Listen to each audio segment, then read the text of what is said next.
name is Sosi. Today we will be making Pigegh, also known as Tsiton Pigegh, which translates to olive oil bread. It comes from an ancient Armenian village called Kessab, which is located in Syria. It is formed by hand individually and shaped into a ring, and it's flavored with fennel seed, caraway seed, olive oil, and topped with sesame seed. Let's get started.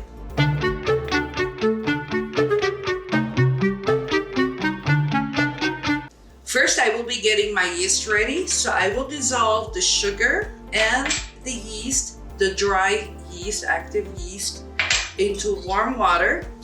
Stir it really well. Cover it with a towel.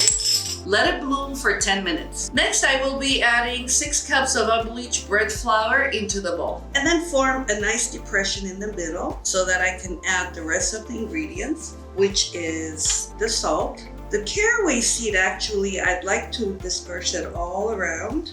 Of the fennel seed, which I grinded. Use more if you'd like. The water should be 115 to 120 degrees. The olive oil. And the last thing that I'm gonna add is the yeast into my mixing bowl. And start kneading. It's gonna be very wet at first, but once you incorporate everything together, it should start forming into a nice, smooth surface.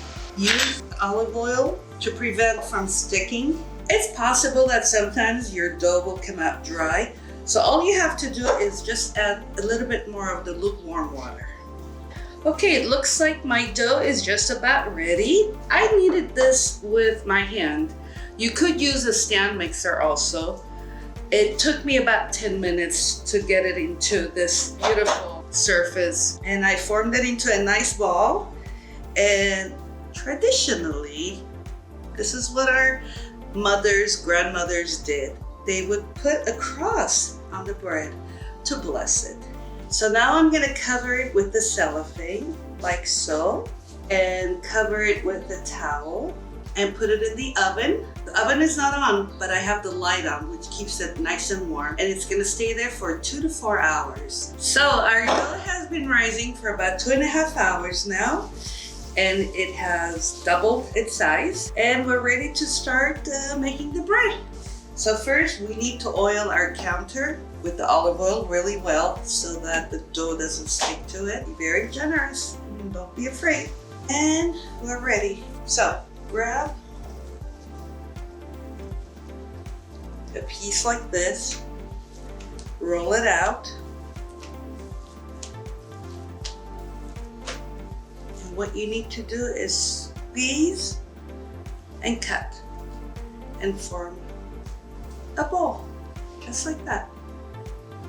The oilier, the better.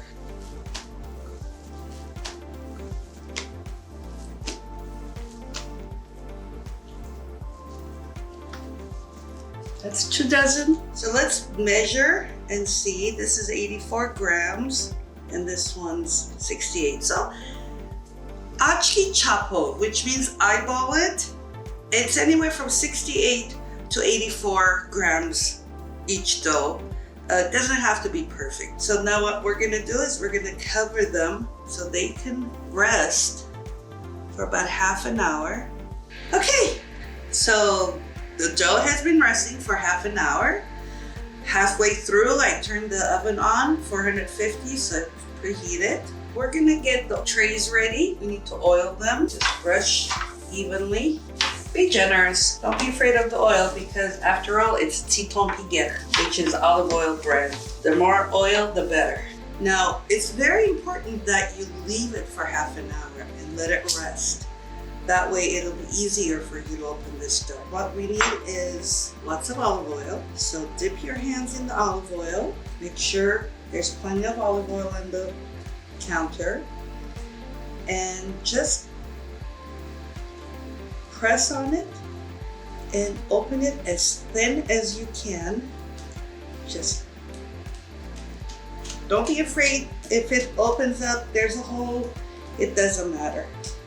It doesn't have to be perfect. Just open it like that and then collect it.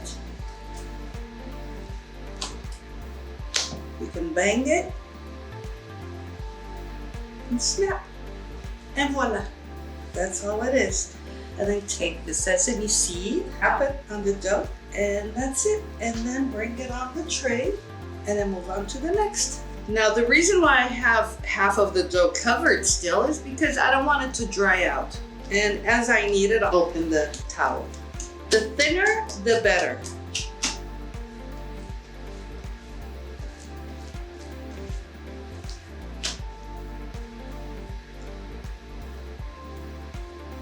And the sesame seed.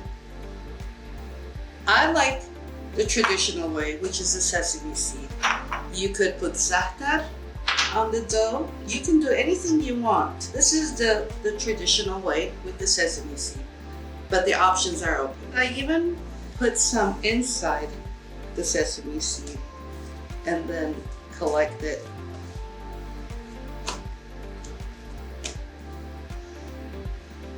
And put some more. Or put the za'atar. See, it could open holes like this. It's okay, don't worry about it. There you go. And don't be afraid of being generous with the olive oil. I can't emphasize how important it is that you use a lot of olive oil.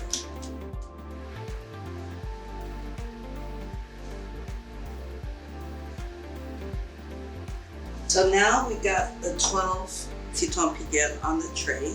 I'm gonna put it on top of the oven and let it rest for 10 minutes before I start baking it. I like to put it on the oven because it's nice and warm and it'll help it rise a little better. And now we start with the next tray.